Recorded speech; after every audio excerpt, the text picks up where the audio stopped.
hiyo luvas ni nini? Ni nini? Toa mtu mmoja akatoa, na wote ambao wametoa kwa staili hiyo, kwa neema hiyo, wameinuliwa sana. Haleluya! Wengine wangekufa, lakini Mungu alizuia kifo. Weka bati la kwanza na kenchi ya kwanza, Silvio lile la kwanza, hata chomelea hapo, kanda kumshukuru mimi nitoa kwenye kanisa, katoa ndio kuwezeka patafuta jinsi ya kuwezeka. Baadaye akaja akawezeka, siku narudi na kutumika pale juu, nakuta bati liko juu na watu wako juu. Kuja nakuta mchungaji msaidizi, mzee wa kanisa hapa sasa ni mchungaji. Paka unajisipivu. Anasema aliyetengeneza kecha amesema hawezi mwingine akaweka. Anasema nampenda Mungu. Leta hizi bati na kama zikiwa kidogo ataongezea.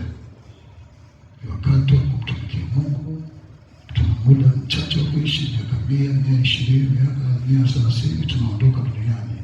Tunakwenda kukutana na yule ambaye anastahili kukutana na watu wake.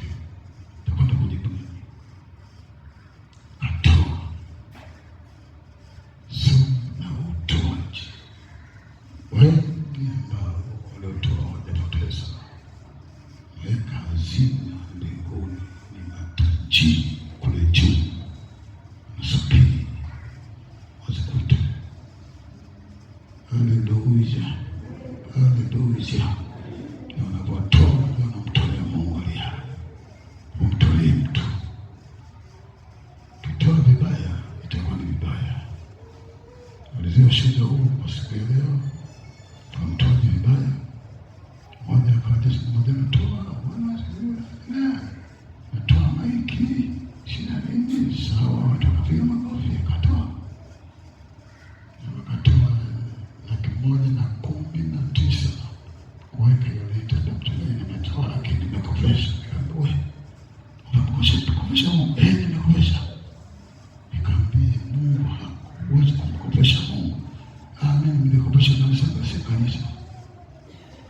Hii ni kazi ya Bwana. Sema mchungaji wewe tumemesha toa 119,000. Kipindi hicho 119,000 ni hela ndefu. Kwa Mungu akubariki. Alitoa watu wakashangilia. Baada ya muda tupokea barua ya kumtisha mchungaji. Mchungaji, kwa jina la Yesu, mimi naomba hela yangu yote niliyotoa 119,000. Pia ninaomba maiki yangu nilizozitoa, rangi ile, boksi ile kama zilivyozileta. Nikashangaa. Nakaa kwa wakili wake. Nikasoma, nikaona hii hajamuelewa nani? Mungu aliye. Kaitoa kabisa wazama zile kipindi kile. Jamani, someni mtoaji huyo. Anadai maiki zake vije kama siku ile zilizokuja, aina ile, boksi ile, rangi ile. Walichanganyikiwa na wazee.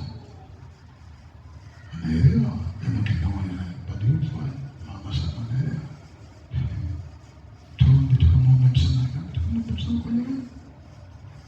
Akasema, "Bwana ni mtoto." Yeye anamtoa nani? Mungu aliye. Niachie. Tukaachana bila majibu. Kuna mtu ameandika barua anadai nini? Alichotoa. Kaja kwa mchungaji, alimpeleka ndisini na seti kipindi hicho, kaja kachukua. Nikamwambia, mama, usifadhaike. Tunaye Mungu aliye hai, atamulisha kila kitu. Kwa kimoja. Kaingia kwenye maombi, mke wangu, tumelia msaidie. Baba Mungu, hebu sikia. barua nimeandikiwa mimi, uliopokea ni wewe, amekujengea wewe, ametoa hivyo vitu kanisani, amekutolea wewe, vinakuibia, vinakosea. Sasa anaendea nini? Hitaji tupele hiyo, tuwa wiki moja. Mungu huwa anajibu haraka. Haleluya, haleluya. Baada ya siku moja tu hela ikapatikana, kapeana maihela tayari. Mungu ametupa. Kamwita fuso huyo hapo, kamuuliza hivi maiki sina bei gani? Akaniita bei, akachukua hela nenda kanunua. Tenga hiyo 119 kavuta karatasi. Yale maneno niandika, Roho alikuwa anasema, sema kama ninaongea. Naongea hivyo, naandika. Naandika. Mwisho sema umemtolea Mungu, umemkopesha Mungu, unadai watu. Mungu hadai. Pokea maiki zako na hela yako. Mungu akubariki, wewe ni ndugu katika ufalme wa Mungu. Wazee zake bebeni, nendeni. Hapa amri, msinywe soda kule wala chochote, msiwe. Wende tumkabidhi. Basi tumesema aenda dukani, akaangaika kanisa vile, kiwanda kile, rangi ile, aina ile, boksi ile. Ambia kulisomeni vizuri sana. Bebeni, mpelekeni. Mungu hazi akili. Haleluya. Kaenda akapokea, akauliza maswali mengi, nimepata wapi hizi? Wakati kafika, si muda mrefu, Mungu akashuka kama alivyo. Utoaji wa kuogopa. Alishuka, Mungu akafagia vyote. Tukio la kwanza, anakuta kazi, niambia hapo tulipo hamna kazi, hii na hii, haya yote umepoteza. Mungu akashughulika naye, maana akashughulika naye. Tutania hoji. Kilimeni ni utoaji. Unapomtolea Mungu, umetoa, usikumbuke, usirudie, usitafute. Haleluya. Wala usiliwaze, maana umetoa. Haleluya. Haleluya. Haleluya. Siku nakutana moja na mchungaji, sisi kidogo tumetulisika, kesho tutatuna, si kapya. Mungu mwacheni. Kwa nini? Mungu aliwainua, mkamdai, mmempa, alafu mkamtaka. Na vile mlivyobakiza na mmefagiliwa. Hii kwa nini? Ni utoaji. Haleluya. Haleluya. Haleluya. Utoaji. Kati mnijengea hapo chini, nyumba hapo chini, kuja katoa nyumba tukanika. Kaa pale mpaka toka kutokaja hapo. Na Bwana alimwinua wetu. Hiyo utoaji. Ibada ya kweli.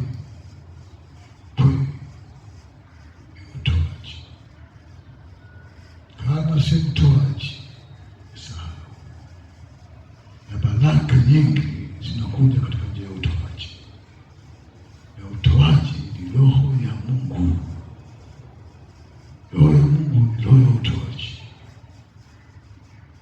Mungu akusaidie, akusaidie, akusaidie. Tuwa eneo nini? Eneo la utoaji. Bahili mwache, usiingie kwenye eneo hilo, usiingie. Fanya kwa ajili ya ufalme wa Mungu. Tumika, utajikuta hazina ya mtu ilivyo na moyo wake upo. Jiwekee hazina kwenye juu. Kile ambacho ambacho Mungu anakupa, hebu mtolee, mtumikie Mungu. Anania na Safira amenipa. Utoaji ni wa mtu. Kama unaokoka peke yako, utasimama mbele za Mungu peke yako na utatoa hesabu peke yako. Biblia inasema kila mmoja atagawaje furushi lake. Haleluya, haleluya. Unavyoona hapa mbele, mpeni utoaji. Utatoa. Wewe ukifanya hivi